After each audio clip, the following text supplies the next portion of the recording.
아이고, 장인어른, 일어나셨어요? 하지만 기운이 없으시죠? 괜찮아요. 제가 편안하게 보내드릴게요. 힘 빼시고 가만히 계세요. 이 악마 같은 놈들, 당장 멈춰. 오호, 말씀도 하시네요. 역시 의지가 강하시군요. 당신, 왜 이러는 거야? 6개월 동안 당신 같은 늙은이랑 한 침대에서 자는 게 얼마나 역겨웠는지 알아? 이제 좀 편안하게 살고 싶어서 그래? 당신 돈과 보험금으로 우리는 새 인생을 시작할 거야. 안녕, 여보 좋은 꿈 꾸길 바래. 사연을 듣고 난 후 각자의 의견을 댓글로 남겨주시기 바랍니다. 사소한 댓글이라도 사연자분에게 큰 힘이 될 수 있습니다. 각색될 수 있고 사연자분의 입장에서 구성될 수 있습니다. 박남수 씨는 현재 60대 남성으로 30대에 결혼했다가 1년 만에 이혼한 후 거의 40년 동안 혼자 살아왔습니다. 그가 젊은 시절 결혼했던 아내와는 여러 이유로 맞지 않았지만 그중 가장 큰 이유는 잠자리 문제였습니다. 서로 노력해도 한계가 있었고 결국 오래 가지 못하고 이혼을 선택했습니다. 이후 그는 재혼을 꿈꾸지 않았고 자유롭게 연애만 하며 살았습니다. 물론 그 중에 마음도 잘 맞고 속궁합도 좋은 여성이 있었지만 이상하게도 결혼까지는 이르지 못했습니다. 그는 서울의 제법 큰 은행에서 근무하며 거의 매일 야근을 했습니다. 일에 몰두하다 보니 재혼에 대한 생각은 점점 멀어졌고 세월이 흘러 어느새 환갑이 지나 은퇴를 맞이하게 되었습니다. 은퇴 후 그는 제2의 인생을 시작하기 위해 장사를 선택했습니다. 평소 요리를 좋아하고 가슴속에 꿈을 간직했던 그는 자취하며 터득한 요리 실력을 바탕으로 그는 볶음밥 전문점을 열었습니다. 그의 선택은 단순했지만 효과적이었습니다. 꼬들거리는 밥에 신선한 야채와 고기를 넣고 볶는 것이 전부였지만 그의 특유의 요리 방법은 많은 사람들의 입맛을 사로잡았습니다. 이 볶음밥 뭔가 특별한 게 있네요. 비법이라도 있으세요? 손님들이 종종 물었습니다. 비법이라면 혼자 살면서 쌓은 경험과 정성이겠죠? 그는 겸손하게 대답했습니다. 그의 볶음밥은 단순히 그의 입맛에만 맞는 것이 아니라 많은 사람들이 좋아하는 맛이었습니다.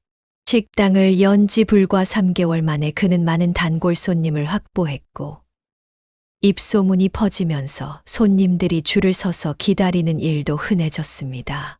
남수 씨 가게는 늘 북적이네요.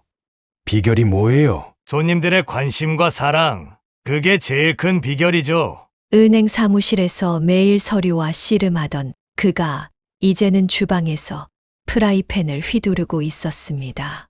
생각지도 못한 변화였지만 그는 이 새로운 인생에 만족했습니다. 식당이 성공하면서 그는 다른 생각 없이 장사에만 열중했습니다. 나이가 들면서 그는 이성에 대한 관심도 줄어들었고 특별한 취미 생활도 없이 일과 휴식, 이 두 가지만으로 하루를 보냈습니다. 가끔 예전 은행 동료들이 찾아와 그의 변화된 모습을 보고 놀라워했습니다. 과장님 정말 다른 사람 같아요. 은행에서는 항상 긴장하고 바빠 보였는데 지금은 훨씬 편안해 보여요. 그런가?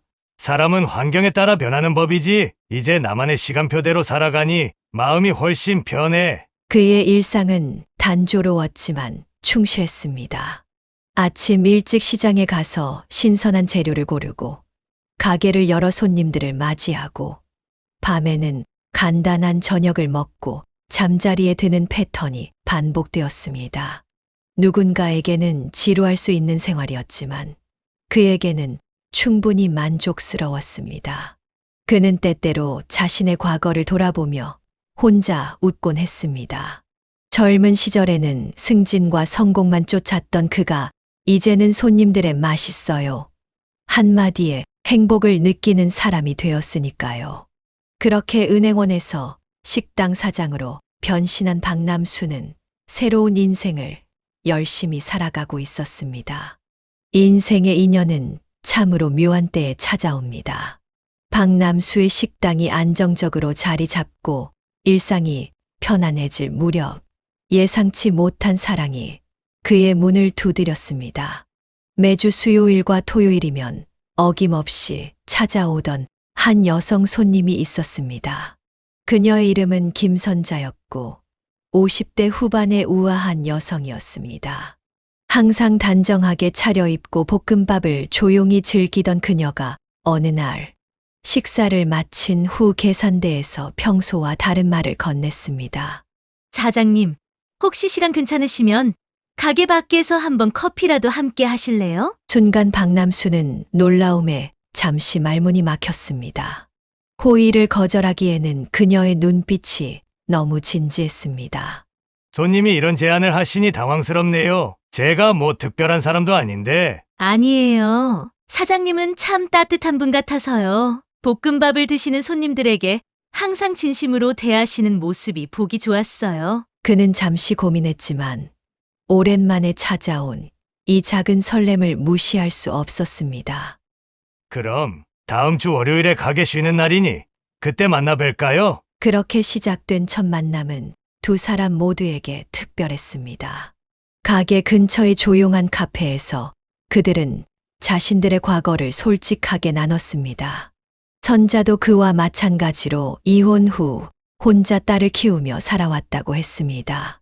그녀의 진솔한 이야기에 박남수는 자신도 모르게 마음의 문을 열게 되었습니다.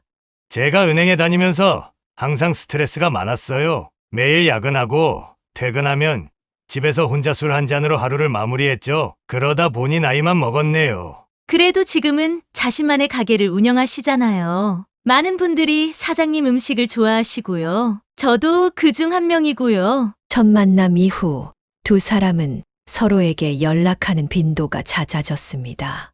처음에는 일주일에 한 번 정도였지만 곧 거의 매일 연락을 주고받게 되었습니다. 박남수는 식당 일을 마치고 선자를 만나 도시 곳곳을 함께 걸었습니다. 봄이 깊어가면서 두 사람의 사랑도 깊어갔습니다. 어제 만든 새 메뉴 맛이 어땠어? 솔직히 말해도 괜찮아. 솔직히 말하면 소금이 조금 부족했어. 하지만 그래도 맛있었어. 그들은 서로의 일상을 자연스럽게 공유하며 삶의 작은 부분까지 함께 나누었습니다. 선자는 종종 박남수의 식당에 들러 그가 바쁠 때 옆에서 도와주기도 했습니다. 손님들은 그녀를 사장의 여자친구로 알아보고 미소 지었습니다. 시간이 흐르면서 두 사람의 관계는 더욱 깊어졌습니다. 처음으로 선자의 집에 초대받은 날, 박남수는 가슴이 두근거렸습니다. 마치 젊은 시절로 돌아간 듯한 기분이었습니다. 그날 밤, 두 사람은 오랜 시간 대화를 나누다가 자연스럽게 서로를 품에 안았습니다. 이렇게 나이 들어서 사랑을 하게 될 줄은 몰랐어. 가끔은 꿈을 꾸는 것 같아. 나도 마찬가지야. 하지만 나이가 들어서 만난 사랑이 더 깊고 진실할 수 있다고 생각해. 그 후로 두 사람은 주말이면 함께 여행을 다니기도 하고 때로는 모텔에 가서 서로의 열정을 나누기도 했습니다. 박남수는 오랜만에 느끼는 사랑의 감정에 마음이 젊어지는 것 같았습니다. 아침에 눈을 뜨면 가장 먼저 선자에게 문자를 보내고 밤에 잠들기 전 마지막으로 그녀의 목소리를 듣는 것이 일상이 되었습니다. 이렇게 박남수와 선자는 마치 이팔 청춘처럼 뜨겁고 순수한 그러면서도 성숙한 사랑을 나누었습니다. 그는 이 사랑이 언제까지 지속될지는 모르지만 선자와 함께하는 시간 동안에는 최선을 다하기로 마음먹었습니다. 그의 인생에 찾아온 뜻밖의 사랑은 이제 그의 삶의 중요한 부분이 되었습니다. 그녀와의 연애가 4개월째에 접어들 무렵 박남수의 삶에 또 한 번의 전환점이 찾아왔습니다. 그날은 평소와 같이 식당 문을 닫고 선자의 집에서 함께 저녁을 먹는 날이었습니다. 선자는 특별히 정성을 들여 음식을 준비했고 테이블에는 와인까지 놓여 있었습니다. 그는 무언가 특별한 일이 있을 거라고 예감했지만 그것이 결혼 제안일 줄은 몰랐습니다. 저녁 식사를 마치고 소파에 나란히 앉아 와인을 마시던 중 선자가 갑자기 진지한 표정으로 말을 꺼냈습니다. 우리 같이 살면 어떨까? 이제 매일 헤어지는 게 너무 아쉬워. 박남수는 잠시 말을 잇지 못했습니다. 그녀의 말이 단순히 동거를 의미하는 것인지 아니면 결혼을 의미하는 것인지 확실하지 않았기 때문입니다. 같이 산다는 게 어떤 의미로 말하는 거야? 결혼, 혼인신고하고 정식으로 부부가 되는 거. 그의 표정이 굳어지는 것을 본 선자는 재빨리 말을 이었습니다. 거창한 결혼식은 필요 없어. 그냥 우리끼리 혼인신고만 해도 좋아. 이 나이에 남은 시간을 혼자 보내기는 너무 외로울 것 같아서. 박남수는 당황했습니다. 그는 선자와의 관계가 이렇게 빨리 결혼으로 이어질 거라고 생각하지 않았습니다. 그에게 재혼은 40년 동안 한 번도 진지하게 고려해 본 적 없는 일이었습니다. 갑자기 그런 말을 하니 좀 당황스럽네. 난 사실 재혼은 생각해 본 적이 없었어. 선자의 눈에 실망감이 비쳤습니다. 그럼 우리 관계는 어떻게 생각하고 있었어? 그냥 계속 이렇게 만나다가 언젠가 헤어질 거라고 생각했어? 아니, 그런 건 아니고 난 그냥 하루하루 즐겁게 지내면서 관계를 발전시켜 나가면 된다고 생각했어. 결혼이라는 형식이 꼭 필요할까? 이 나이에 언제까지 연애만 할 순 없잖아. 안정된 삶을 위해서는 서로가 책임지는 관계가 필요해. 난 내가 진심으로 나를 사랑한다면 결혼까지 생각하고 있을 거라 믿었어. 이런 대화는 그날 밤뿐만 아니라 이후 며칠 동안 계속되었습니다. 선자는 집요하게 결혼에 대한 이야기를 꺼냈고 때로는 눈물을 보이기도 했습니다. 박남수는 점점 압박감을 느꼈습니다. 계속 연애만 하고 싶다면 다른 사람을 찾아볼게. 난 정말 안정된 가정을 다시 꾸리고 싶어. 선자의 이 말에 박남수는 깊은 고민에 빠졌습니다. 그는 선자를 잃고 싶지 않았습니다. 비록 결혼은 계획에 없었지만 이제 그녀는 그의 일상에서 없어서는 안 될 존재가 되었습니다. 매일 아침 그녀의 문자를 확인하고 저녁에는 그녀의 목소리를 들으며 하루를 마감하는 것이 습관이 되었습니다. 며칠 동안의 고민 끝에 박남수는 결정을 내렸습니다. 선자를 만나기 위해 그녀의 집을 찾았을 때 그는 작은 꽃다발을 들고 있었습니다. 많이 생각해봤어. 내가 내 곁에 있는 게 얼마나 소중한지 깨달았어. 우리 결혼하자. 남은 인생을 함께 보내고 싶어. 선자는 기쁨에 차서 그를 끌어안았습니다. 정말 진심이야? 얼마 후 두 사람은 조용히 혼인신고를 마쳤습니다. 화려한 결혼식 대신 그들은 가까운 지인 몇 명만 초대해 작은 식사 자리를 가졌습니다. 그리고 선자는 자신의 집을 정리하고 박남수의 집으로 이사했습니다. 60대의 신혼생활은 처음에는 달콤했습니다. 박남수는 아침에 일어나 옆에 누군가가 있다는 사실이 여전히 낯설었지만 동시에 따뜻한 감정도 느꼈습니다. 선자는 그를 위해 맛있는 아침을 준비했고 식당에도 가끔 들러 도움을 주었습니다. 결혼하기 전보다 식당 장사가 더 잘 되는 것 같아. 너의 미소가 손님들을 더 많이 끌어들이나 봐. 요리 솜씨는 당신이 훨씬 좋지만 내 서비스 실력도 만만치 않거든. 그렇게 일주일 동안 둘은 행복한 시간을 보냈습니다. 하지만 인생이란 항상 예측 불가능한 법이죠. 그의 평화로운 신혼생활에 예상치 못한 변화가 찾아왔습니다. 결혼 생활 일주일 차, 박남수는 자신의 집 초인종이 요란하게 울리는 소리에 잠에서 깼습니다. 토요일 아침 그는 식당 휴무일이라 평소보다 늦잠을 자고 있었습니다. 선자는 이미 일어나 누군가와 현관에서 이야기를 나누고 있었습니다. 그는 잠옷 차림 그대로 현관으로 나가보니 놀라운 광경을 목격했습니다. 어머, 당신 일어났어? 우리 세경이랑 민호가 방문했어. 박남수는 눈을 비비며 자신의 앞에 서 있는 젊은 부부를 바라보았습니다. 여자는 선자를 닮은 모습이었고 남자는 키가 큰 젊은이였습니다. 그런데 더 놀라운 것은 그들 옆에 쌓여 있는 여러 개의 짐가방과 박스들이었습니다. 안녕하세요. 아빠 저는 세경이에요. 제 남편 민호고요. 처음 뵙겠습니다. 젊은 여성이 공손하게 인사했습니다. 박남수는 당황한 표정으로 선자를 바라보았습니다. 아, 그래 반가워. 근데 이 짐들은 뭐지? 선자는 민망한 듯 웃으며 그를 주방으로 이끌었습니다. 주방에 들어서자 그녀는 작은 목소리로 속삭였습니다. 있잖아. 우리 애들이 살던 월세집 계약이 끝났는데 새로 계약할 돈이 없대. 둘 다 취업 준비 중이라 수입이 없거든. 그래서 내가 잠시 우리 집에서 지내라고 했어. 잠시라니. 얼마나? 한 달 아니면 2달? 민호가 취업하면 바로 나갈 거래. 괜찮지?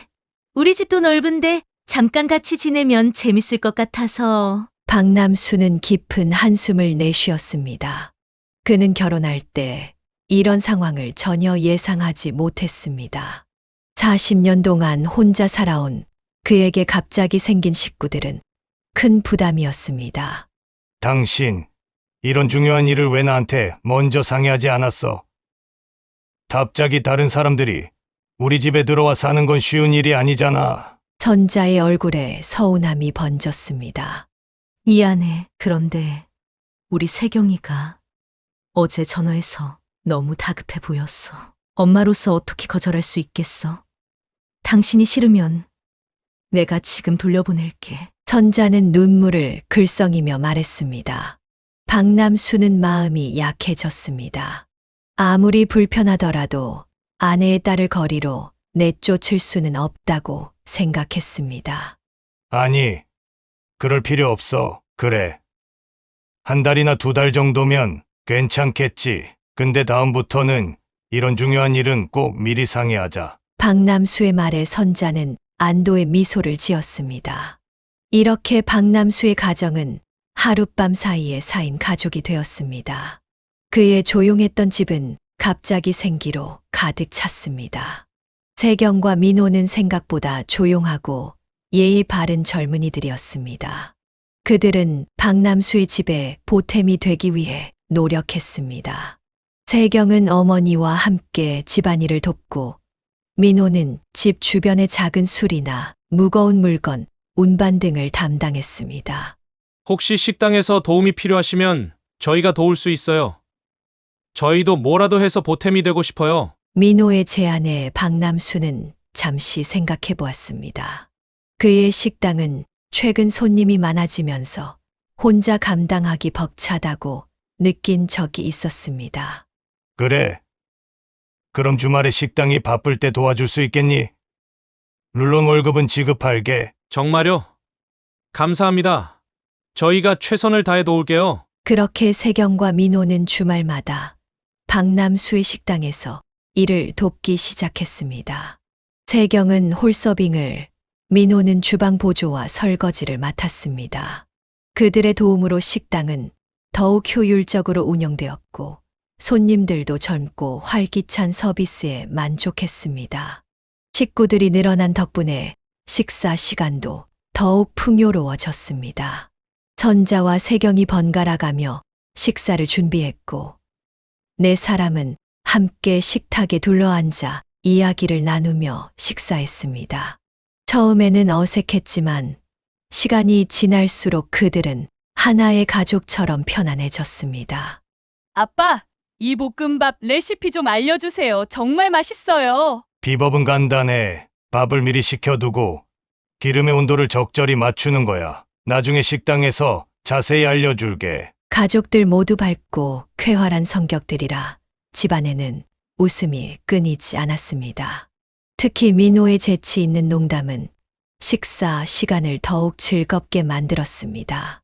박남수는 자신도 모르게 이 새로운 가족 구성에 점점 적응해 가고 있었습니다.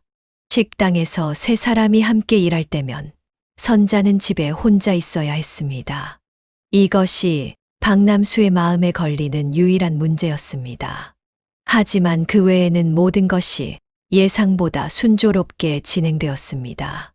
혈연 관계가 아니었지만 그들은 서로를 진정한 가족으로 받아들이기 시작했습니다.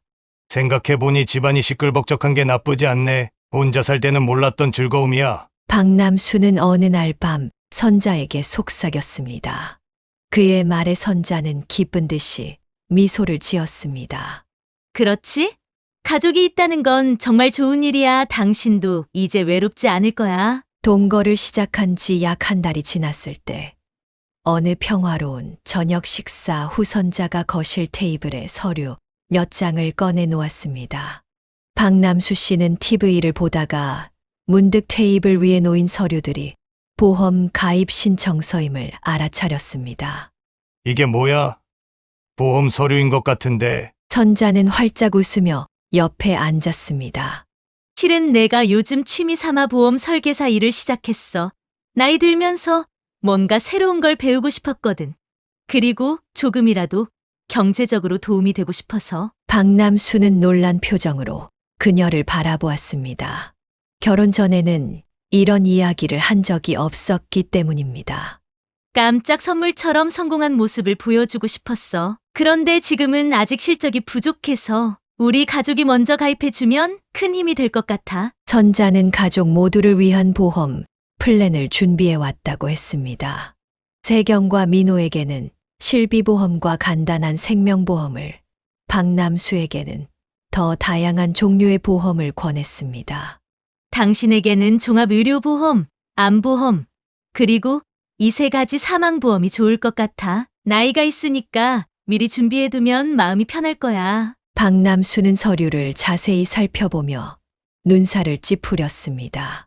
그는 이미 은행에서 일할 때 기본적인 보험에 가입해 놓은 상태였고, 특히 사망보험이 3개나 필요하다는 것이 의아했습니다.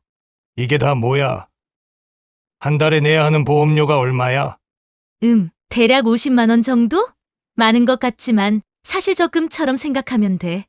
나중에 다 돌려받을 수 있는 보험이니까. 종신보험은 나중에 해약해도 환급률이 좋고. 박남수는 단호하게 고개를 저었습니다. 아니, 이건 너무 과해. 나 이미 기본적인 보험은 다 들어놨어. 특히 사망보험은 왜 3개씩이나 필요해? 중복 가입은 의미가 없잖아. 선자의 표정이 순간 굳어졌다가 이내 애교 섞인 목소리로 다시 말했습니다. 당신은 능력 있는 사람이잖아. 이 정도는 충분히 감당할 수 있을 거라고 생각했는데. 내가 새로 시작한 일인데 가족도 도와주지 않으면 어떻게 해? 그날 밤 선자는 침대에서 박남수에게 등을 돌렸습니다. 그가 다가가려 하자 단호하게 거부했습니다. 오늘은 기분이 안 좋아. 내 부탁 하나도 들어주지 않는 남편이 뭐가 좋다고. 다음 날부터 선자의 냉랭한 태도는 계속되었습니다. 식사 시간에도 말이 없었고 박남수가 말을 걸어도 짧게 대답할 뿐이었습니다. 밤에는 항상 피곤하다며 일찍 잠자리에 들었고 그가 다가가면 잠들었는 척했습니다. 이런 상황이 일주일가량 지속되자 박남수는 점점 불안해졌습니다. 그는 새롭게 찾은 사랑과 가정이 이런 문제로 흔들리는 것이 두려웠습니다. 결국 그는 선자에게 다가가 타협점을 제안했습니다. 내가 다시 생각해봤어.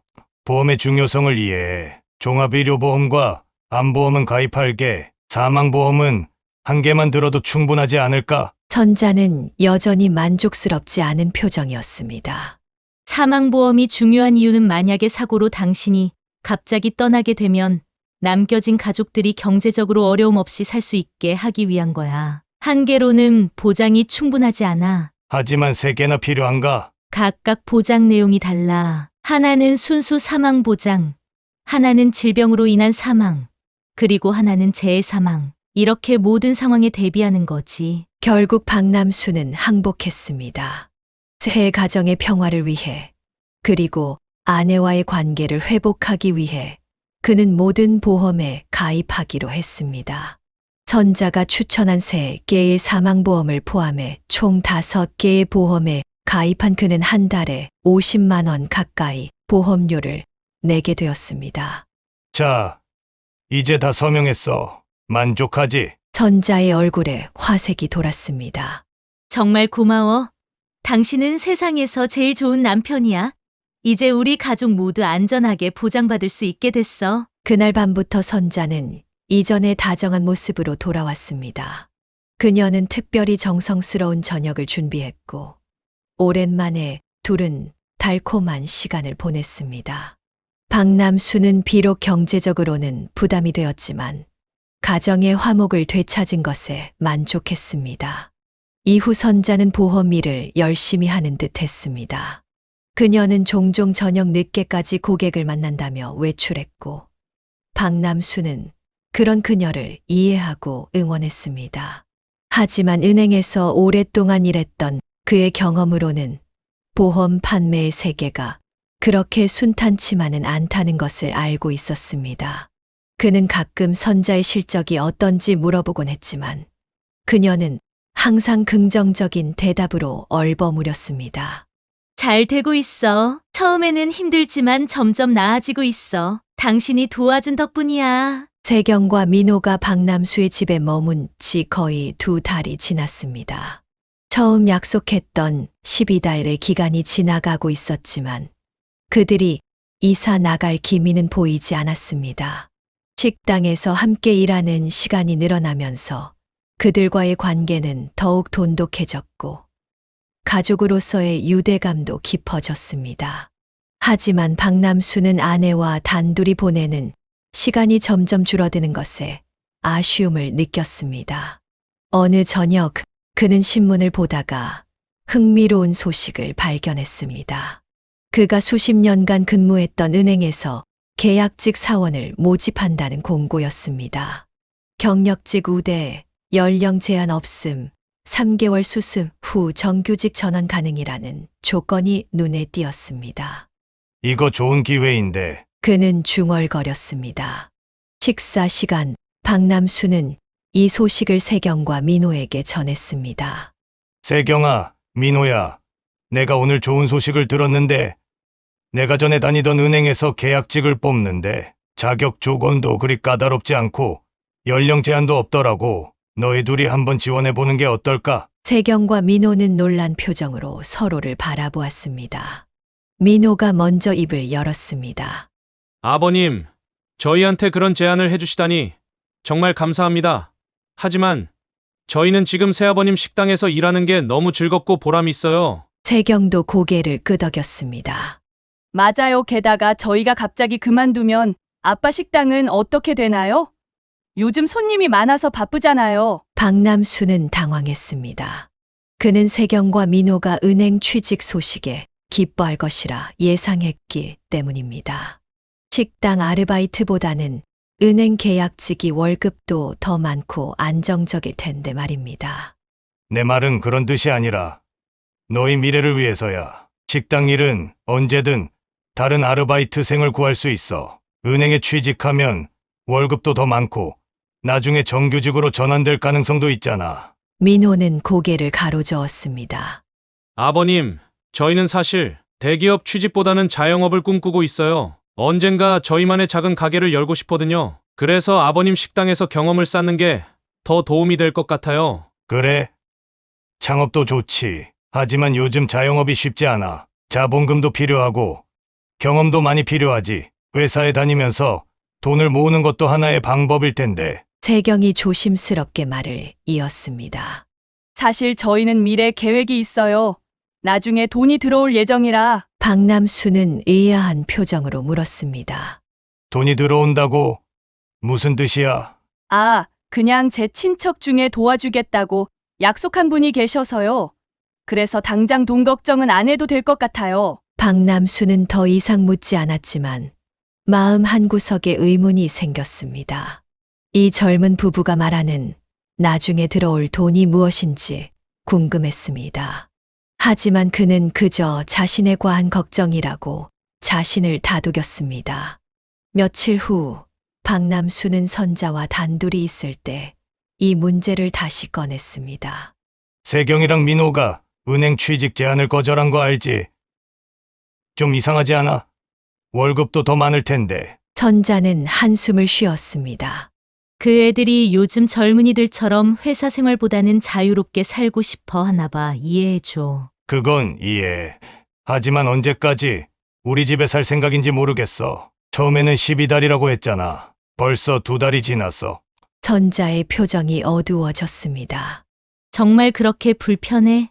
세경이는 내 딸이고 집도 넓은데 조금 더 같이 지내면 어때? 불편한 건 아니야. 그냥 우리 둘만의 시간도 필요하지 않을까 싶어서. 선자는 잠시 침묵했다가 작은 목소리로 말했습니다.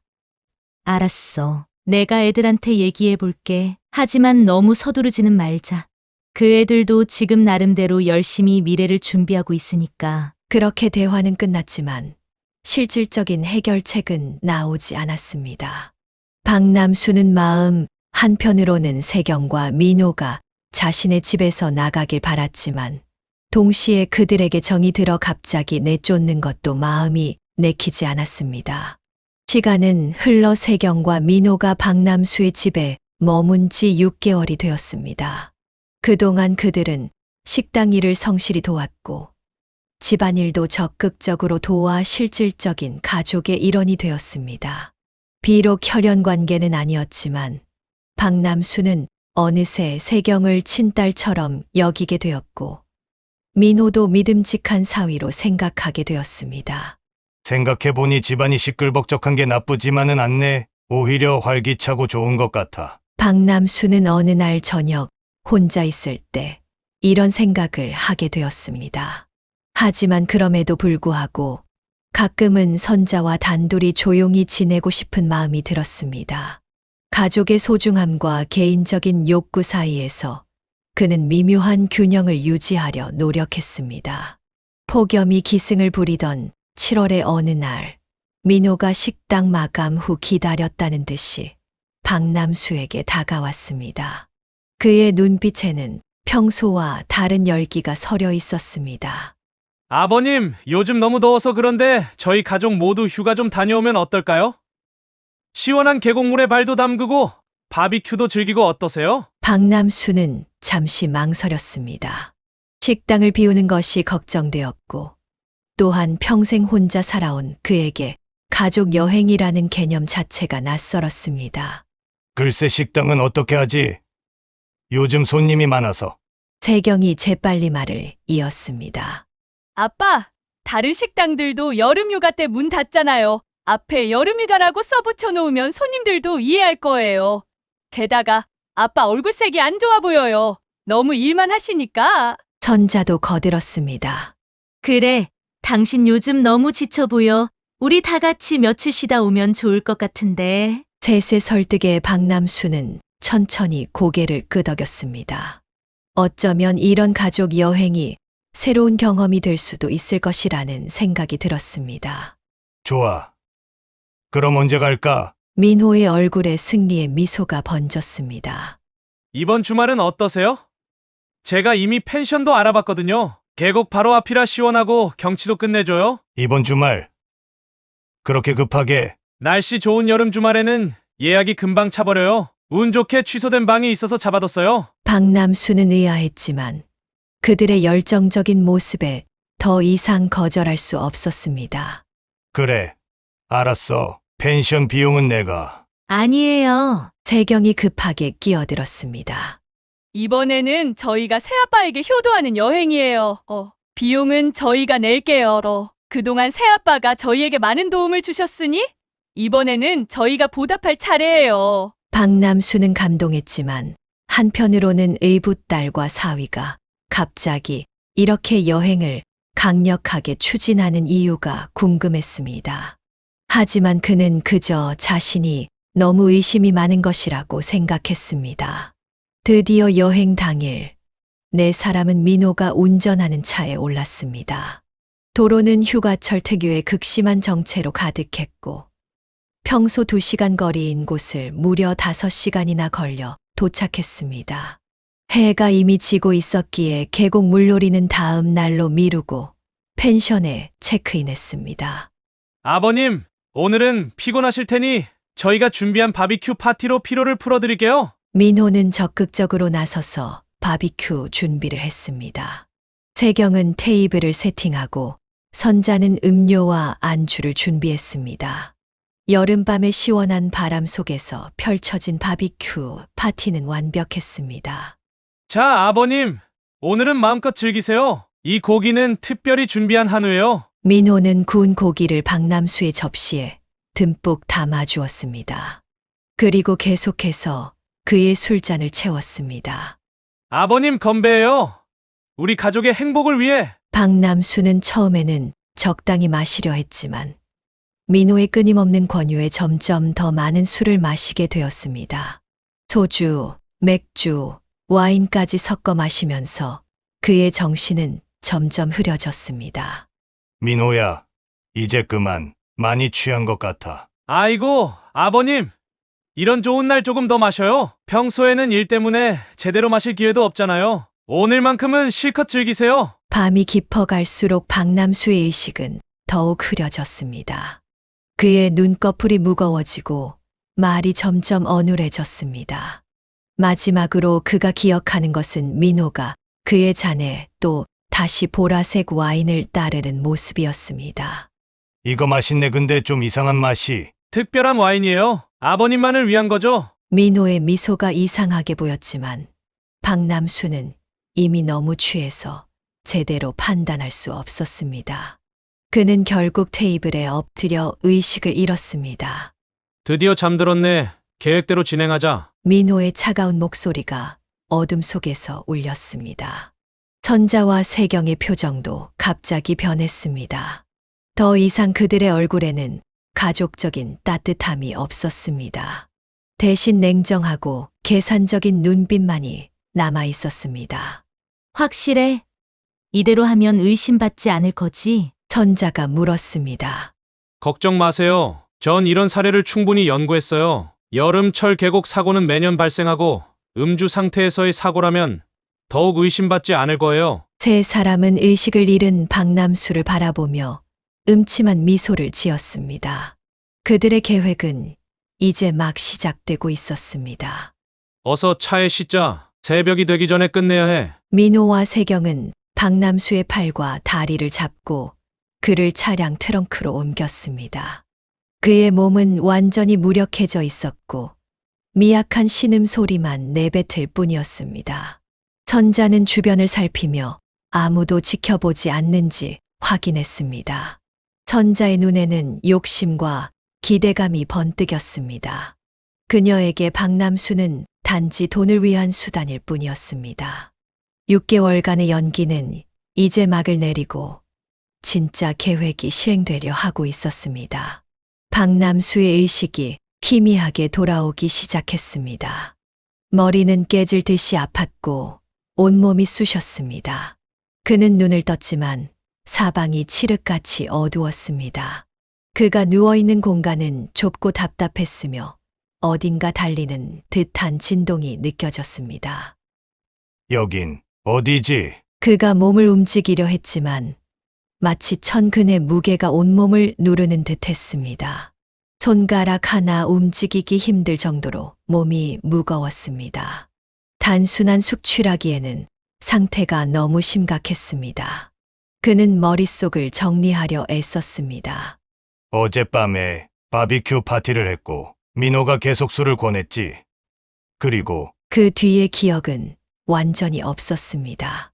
정신을 차리려고 애쓰면서 그는 손을 뻗어 주변을 더듬어 보았습니다.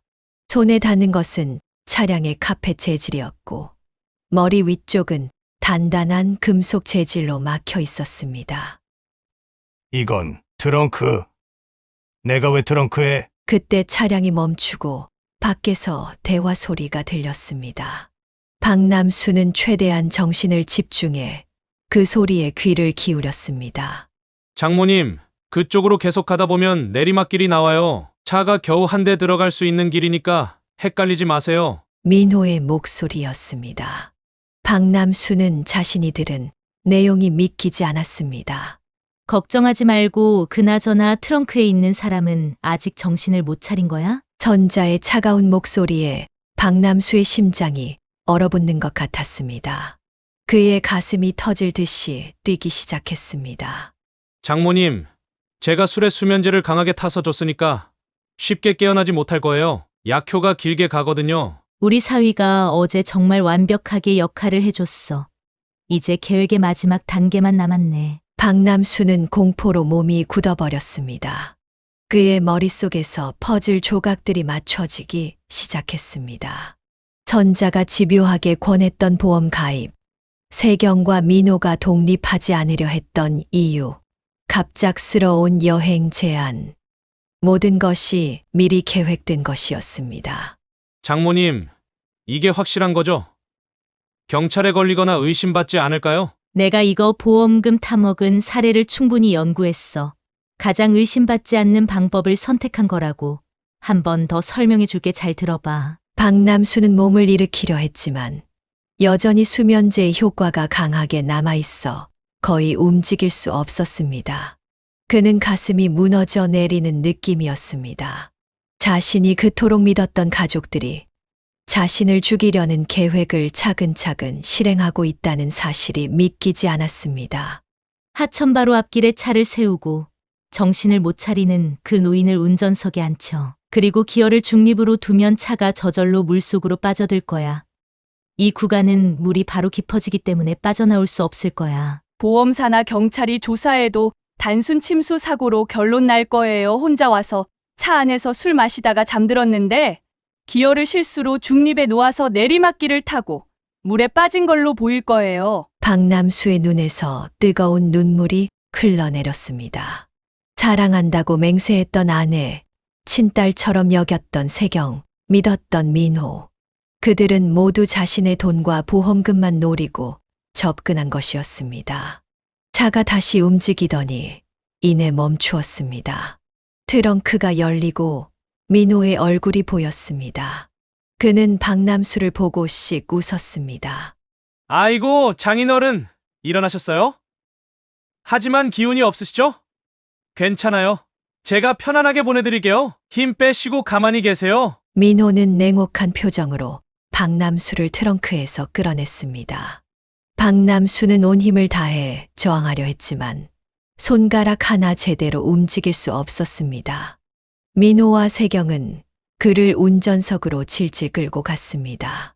이 악마 같은 놈들, 당장 멈춰. 박남수는 겨우 이 정도 말을 할 수 있었습니다.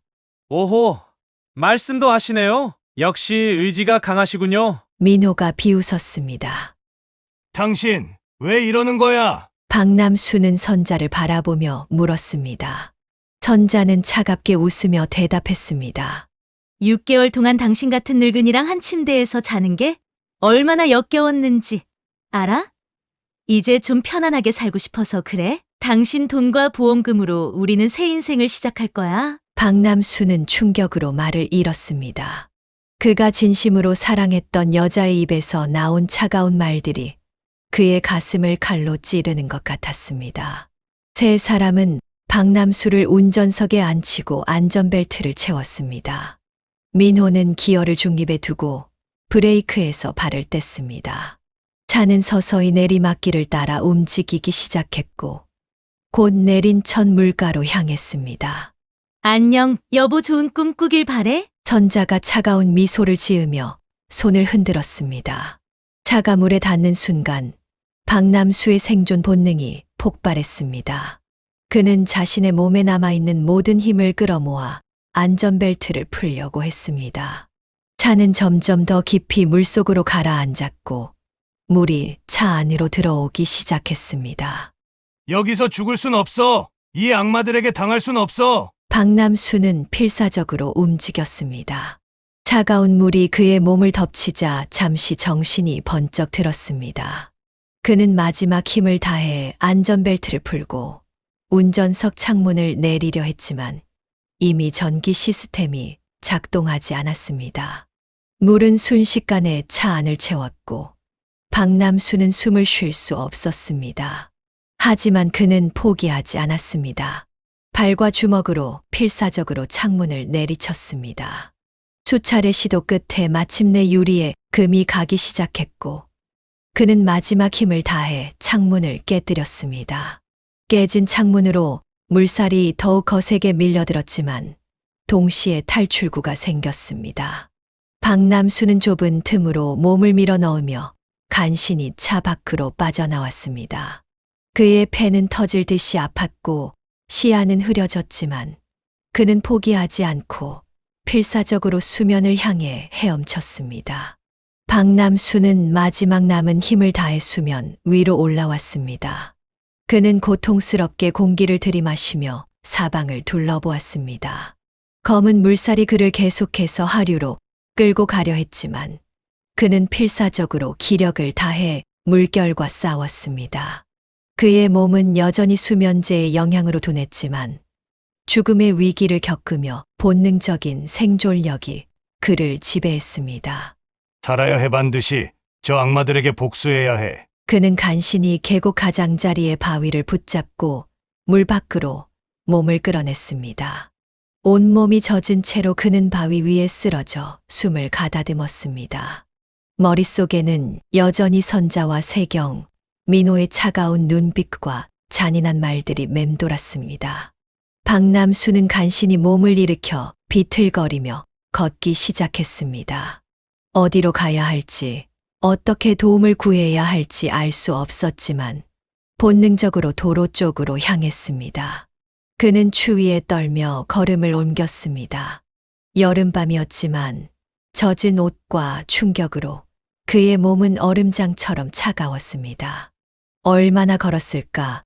멀리서 헤드라이트 불빛이 보였습니다. 박남수는 마지막 힘을 다해 도로 중앙으로 비틀거리며 나갔습니다. 차량이 급브레이크를 밟으며 그 앞에 멈춰 섰습니다. 아저씨, 괜찮으세요? 차에서 내린 젊은 남성이 박남수에게 달려왔습니다. 박남수는 말하려 했지만 목소리가 나오지 않았습니다. 그는 그저 고개를 흔들며 도움이 필요하다는 신호를 보냈습니다. 온몸이 다 젖었네요. 계곡에 빠지신 건가요? 일단 차에 타세요. 병원으로 모셔드릴게요. 젊은 남성이 박남수를 부축해 차에 태웠습니다. 따뜻한 차 안에서 그는 조금씩 정신을 차리기 시작했습니다. 감사합니다. 박남수가 겨우 말을 꺼냈습니다. 괜찮으세요? 무슨 일이 있으셨나요? 남성이 물었습니다. 박남수는 잠시 망설였습니다. 자신의 이야기가 너무 황당해서 믿어주지 않을까 걱정되었지만 지금 상황에서는 진실을 말하는 것 외에 선택지가 없었습니다. 제 가족이 저를 죽이려고 했습니다. 그는 떨리는 목소리로 말을 이었습니다. 아내와 의붓딸, 그리고 사위가 보험금을 노리고. 젊은 남성의 표정이 갑자기 진지해졌습니다. 그는 차를 길가에 세우고 박남수를 똑바로 쳐다보았습니다. 자세히 말씀해 주시겠어요? 제가 강원경찰청 강력범죄수사팀 형사 김준호입니다. 박남수는 놀랐지만 동시에 안도감을 느꼈습니다. 우연히 만난 사람이 경찰이라니 이것은 분명 기적이었습니다. 그는 천천히 처음부터 자신의 이야기를 들려주었습니다. 황혼 재혼부터 시작해 보험 가입, 가족 여행, 그리고 방금 전 살인, 시도까지 모든 것을 털어놓았습니다. 그들은 제가 죽었다고 생각할 테니 아마도 아직 그곳에 있을 겁니다. 김준호는 차를 돌려 박남수가 물에 빠진 장소로 향했습니다. 동시에 무전기로 지원을 요청했습니다. 그들이 현장에 도착했을 때 마침 선자, 세경, 민호가 차를 타려는 참이었습니다. 저기 있어요! 박남수가 소리쳤습니다. 경찰입니다. 움직이지 마세요. 세 사람의 얼굴에 경악이 번졌습니다. 특히 선자는 박남수가 살아있는 것을 보고 창백해졌습니다. 어떻게 이럴 수가. 선자가 중얼거렸습니다. 남편, 당신 살아있었어? 그녀는 믿을 수 없다는 듯 눈을 크게 떴습니다. 그래, 살아있어. 내 희망대로 되지 않아서 미안하군. 박남수는 비통한 목소리로 대답했습니다. 민호가 갑자기 움직였습니다. 그는 재빨리 주변을 둘러보더니 그들이 경찰 한 명과 박남수밖에 없다는 것을 깨달았습니다. 장모님, 위험합니다. 도망가야 해요. 민호가 외쳤습니다. 다들 그 자리에 서세요. 살인미수 혐의로 체포하겠습니다. 하지만 세 사람은 이미 다른 계획을 세웠습니다. 그들은 서로를 바라보며 고개를 끄덕였고 갑자기 세 방향으로 흩어졌습니다.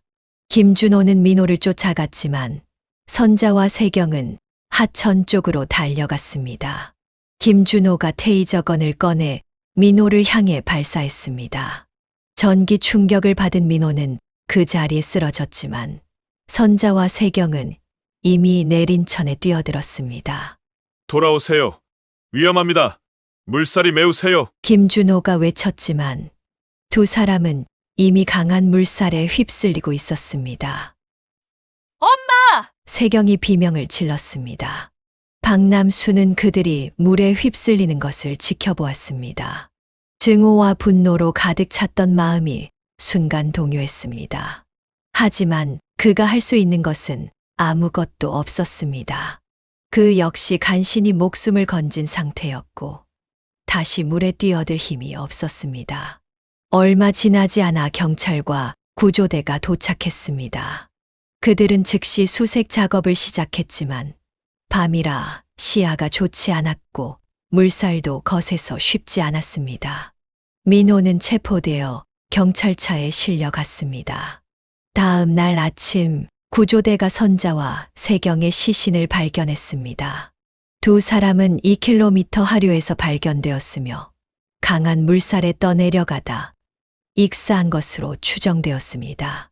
박남수는 병원 침대에 누워 있었습니다. 그는 물리적으로나 정신적으로나 큰 충격을 받았지만 기적적으로 목숨을 건졌습니다. 의사들은 그의 상태가 안정적이라며 곧 퇴원할 수 있을 것이라고 했습니다. 그의 침대 옆에는 김준호 형사가 앉아 있었습니다. 이제 어떻게 될까요? 사위는 살인미수 혐의로 기소될 겁니다. 그리고 보험금 문제도 있네요. 박남수가 병원에서 3일째 회복 중이던 때였습니다. 그는 병실 창문 너머로 보이는 맑은 하늘을 바라보며 지난 일들을 곱씹고 있었습니다. 그의 삶이 송두리째 흔들린 사건은 아직도 악몽처럼 느껴졌습니다. 그가 사랑했던 아내, 친딸처럼 여겼던 세경, 그리고 믿었던 사위 민호. 그들이 자신을 속였다는 현실을 받아들이기가 너무 힘들었습니다. 문득 병실 문이 열리고 김준호 형사가 들어왔습니다. 그의 표정은 무겁고 진지했습니다. 어르신, 좀 어떠세요? 김준호가 침대 옆 의자에 앉으며 물었습니다. 몸은 많이 나아졌네. 하지만 마음의 상처는 쉽게 아물지 않을 것 같아. 박남수는 한숨을 내쉬었습니다. 김준호는 잠시 침묵했다가 조심스럽게 말을 이었습니다.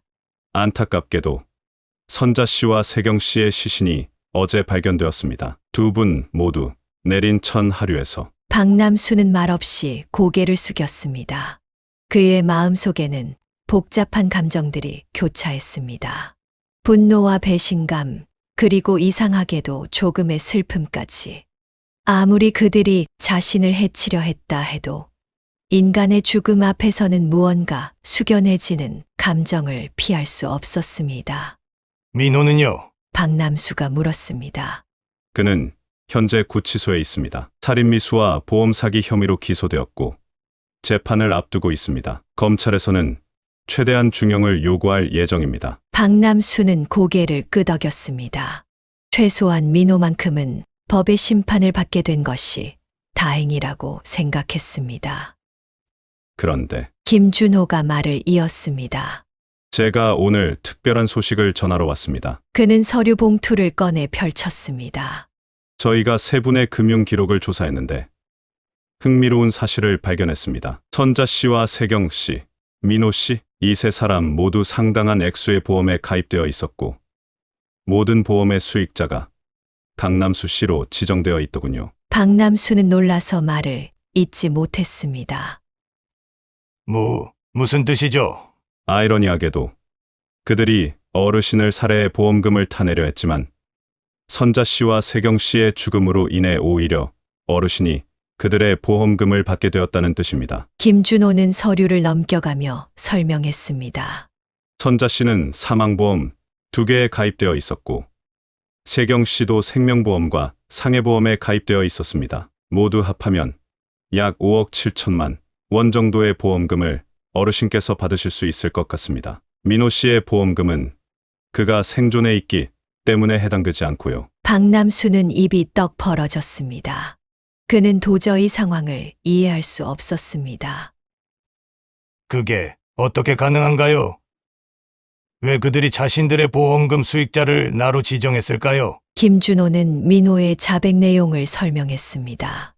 민호의 자백에 따르면 그들의 원래 계획은 더 복잡했던 것 같습니다. 일단 어르신을 살해한 후 어르신 명의의 보험금을 받으려 했습니다. 하지만 만약 계획이 틀어질 경우 그들 중 한 명이 사고사하는 것처럼 꾸며서 2차로 보험금을 타내려는 백업 계획도 있었다고 합니다. 그런데 왜 굳이 그들 모두가 보험에 가입한 건가요? 민호의 진술에 따르면 일종의 안전장치였던 것 같습니다. 어느 한 명이 의심을 받게 되면 다른 한 명이 보험금을 청구할 수 있도록 여러 시나리오를 준비한 거죠. 하지만 아이러니하게도 그 안전장치가 오히려 역효과를 낳았습니다. 박남수는 모든 것이 꿈만 같았습니다.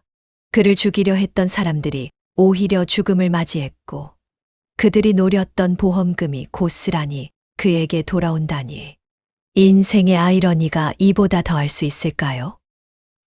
그럼 이 보험금을 정말 제가 받을 수 있다는 건가요? 네. 법적으로는 아무런 문제가 없습니다. 어르신은 정당한 수익자이고 그들의 죽음에 어르신의 과실은 없었으니까요. 또한 민호의 자백으로 이 사건이 보험 사기 시도였다는 것이 명백히 밝혀졌기 때문에 보험사 측에서도 지급을 거부할 근거가 없습니다. 박남수는 감정이 복잡했습니다. 한편으로는 그들의 계획이 완전히 뒤틀려 자신에게 이익이 돌아왔다는 사실에 묘한 감정을 느꼈지만, 다른 한편으로는 인생의 무상함과 허무함을 느꼈습니다.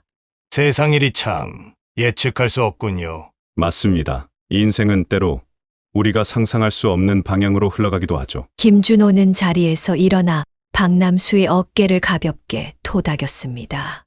어르신, 앞으로 어떻게 하실 계획이신가요? 박남수는 창밖을 바라보며 잠시 생각에 잠겼습니다. 그에게 남은 인생, 그리고 예상치 못하게 들어온 거금. 그는 이제 새로운 시작을 해야 했습니다. 아직 잘 모르겠네요. 하지만 한 가지는 확실합니다. 이제 더 이상 거짓된 사랑과 관계 속에서 살지는 않을 겁니다. 병원에서 퇴원한 지 일주일 후, 박남수는 자신의 집 거실에 앉아 깊은 생각에 잠겼습니다. 집 안 곳곳에는 선자와의 추억이 남아 있었습니다. 벽에 걸린 사진들, 그녀가 좋아하던 꽃병, 함께 선택했던 커튼. 모든 것이 그에게 고통스러운 기억을 상기시켰습니다. 이 집에서 계속 살아간다는 것은 과거의 상처를 매일 되새기는 일이 될 것이었습니다. 이제 정말 새로운 시작이 필요해. 그는 결심했습니다. 다음 날, 박남수는 부동산 중개소를 찾았습니다. 그는 자신의 집과 식당을 매물로 내놓기로 했습니다. 집은 좋은 위치에 있었고, 식당도 단골 손님이 많아 빠르게 매수자가 나타났습니다. 한 달이 채 지나지 않아 모든 재산을 현금화한 그는 이제 어디로 가야 할지 고민했습니다. 도시에서 멀리 떨어진 곳, 새로운 사람들, 새로운 환경, 모든 것을 새롭게 시작할 수 있는 곳이 필요해. 그는 인터넷으로 여러 지역을 검색하다가 포천의 한 마을을 발견했습니다. 산과 바다가 모두 가까운 조용한 마을이었습니다.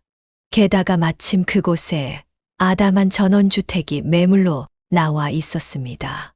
사진을 본 순간 그는 직감적으로 그곳이 자신의 새로운 집이 될 것이라고 느꼈습니다. 일주일 후 박남수는 평생 살아온 서울을 떠나 경기도 포천으로 향했습니다. 몇 시간의 운전 끝에 도착한 마을은 그가 상상했던 것보다 더 평화롭고 아름다웠습니다. 푸른 산을 배경으로 작은 집들이 옹기종기 모여 있었고, 멀리서는 바다의 향기가 느껴졌습니다. 그가 구입한 전원주택은 마을 외곽의 조용한 곳에 위치해 있었습니다. 2개의 침실, 넓은 거실, 그리고 작은 정원이 있는 아담한 집이었습니다. 정원에는 오래된 감나무가 한 그루 서 있었고, 집 뒤로는 작은 텃밭을 가꿀 수 있는 공간도 있었습니다. 여기서 새 인생을 시작하자. 그는 새 집의 문턱을 넘으며 중얼거렸습니다. 처음 몇 주는 집을 정리하고 필요한 가구를 들이는데 시간을 보냈습니다. 그는 모든 것을 새로 구입했습니다. 과거의 물건들은 과거와 함께 버리기로 한 것입니다. 새 침대, 새 소파, 새 식탁. 모든 것이 새로운 시작을 상징했습니다. 점차 마을 사람들과도 인사를 나누게 되었습니다. 그들은 도시에서 온 노신사에게 친절했습니다. 특히 옆집에 사는 김 할머니는 종종 손수 만든 반찬을 들고 찾아와 이야기를 나누곤 했습니다. 서울에서 오셨다면서요. 여기 생활은 어떠세요? 처음엔 적응하기 힘들었지만 이제는 이곳의 평화로움이 좋아요. 사람들도 정말 친절하고요. 박남수는 텃밭을 가꾸기 시작했습니다. 상추, 고추, 방울토마토. 자신이 먹을 만큼의 채소를 직접 기르는 것은 생각보다 즐거운 일이었습니다. 매일 아침 텃밭에 나가 식물들의 성장을 지켜보는 것이 그의 일과가 되었습니다. 또한 그는 오랫동안 미뤄두었던 취미 생활도 시작했습니다. 목공예, 그림 그리기, 낚시. 다양한 활동을 시도해보면서 자신에게 맞는 취미를 찾아갔습니다. 마을의 노인회관에서는 같은 또래 사람들과 함께 바둑과 장기를 두며 소소한 즐거움을 나누었습니다. 박 선생, 오늘은 내가 이길 테니 각오하시게. 허허. 김 선생, 지난번에도 그렇게 말씀하셨다가 세 판 연속으로 지지 않으셨나요? 이렇게 웃고 떠들며 지내는 시간이 쌓이면서 박남수는 점점 과거의 상처에서 벗어나고 있었습니다. 가끔씩 악몽에 시달릴 때도 있었지만 아름다운 자연과 따뜻한 이웃들 덕분에 그는 조금씩 치유되어 갔습니다. 어느 날 그는 마을 도서관에서 미술 동아리 회원을 모집한다는 공고를 보았습니다. 그림 그리기에 관심이 있던 그는 망설임 없이 가입했습니다. 그곳에서 그는 비슷한 관심사를 가진 사람들을 만났고, 특히 같은 또래의 이명희 씨와 자연스럽게 친해지게 되었습니다. 박 선생님 그림 실력이 대단하시네요. 전에도 그림을 그리셨나요? 아니요. 사실 처음 시작했어요. 평생 일만 하다가 이제야 이런 즐거움을 알게 됐네요. 이명희와의 만남은 박남수에게 새로운 활력을 불어넣었습니다. 그들은 종종 함께 마을 주변을 산책하며 그림의 소재를 찾거나 카페에서 차를 마시며 대화를 나누었습니다. 그것은 연애라고 부르기에는 조심스러웠지만 분명 특별한 우정 이상의 감정이었습니다. 인생은 정말 60부터인가 봐요. 박남수는 어느 날 이명희에게 말했습니다. 이렇게 늦은 나이에 새로운 시작을 할 수 있다니 신기해요. 이명희는 미소를 지으며 대답했습니다. 우리에게는 아직 많은 시간이 남아 있어요.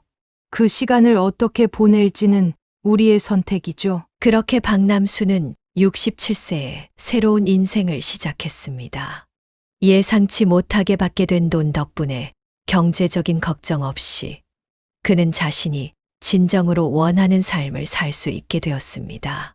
과거의 아픔은 여전히 그의 일부였지만 이제 그는 그 아픔을 껴안고 앞으로 나아갈 수 있는 강인함을 갖게 되었습니다.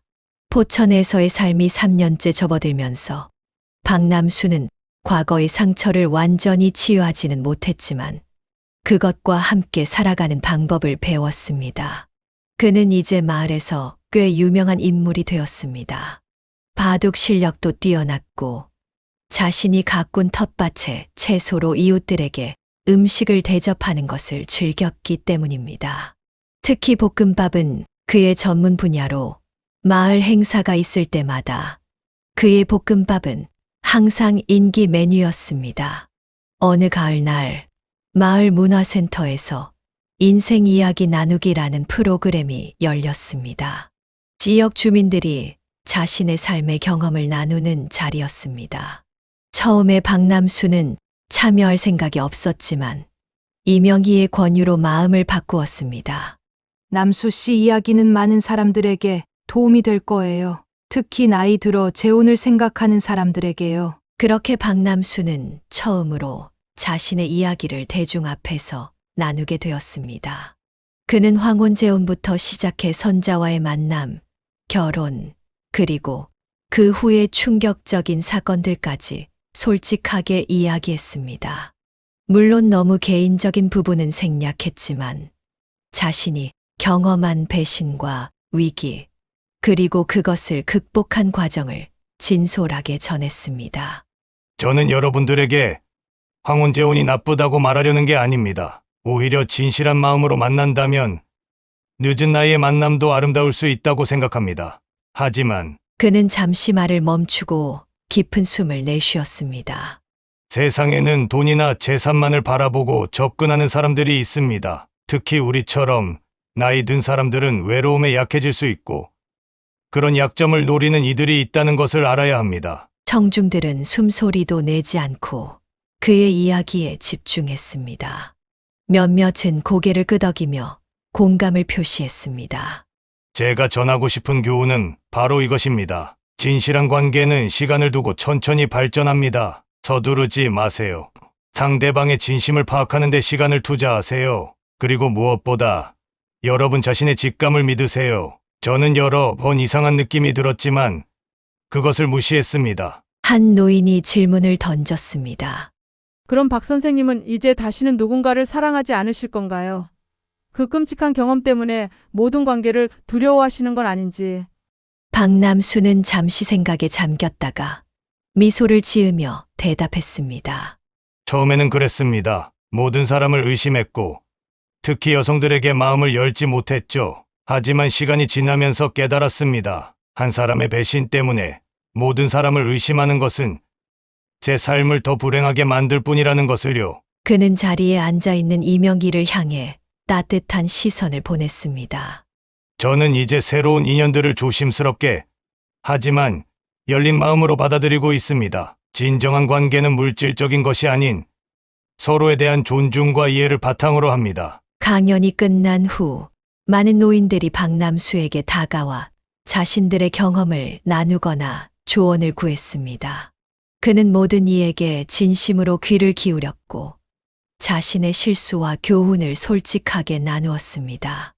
박 선생님 덕분에 용기를 얻었어요. 저도 비슷한 경험이 있거든요. 제 친구가 지금 비슷한 상황에 있는 것 같은데 어떻게 조언해주면 좋을까요? 그날 이후 박남수는 종종 노인 커뮤니티 센터에서 상담 봉사를 하게 되었습니다. 그의 경험은 비슷한 상황에 처한 많은 노인들에게 도움이 되었고 그 역시 다른 이들을 도움으로써 자신의 상처를 치유할 수 있었습니다.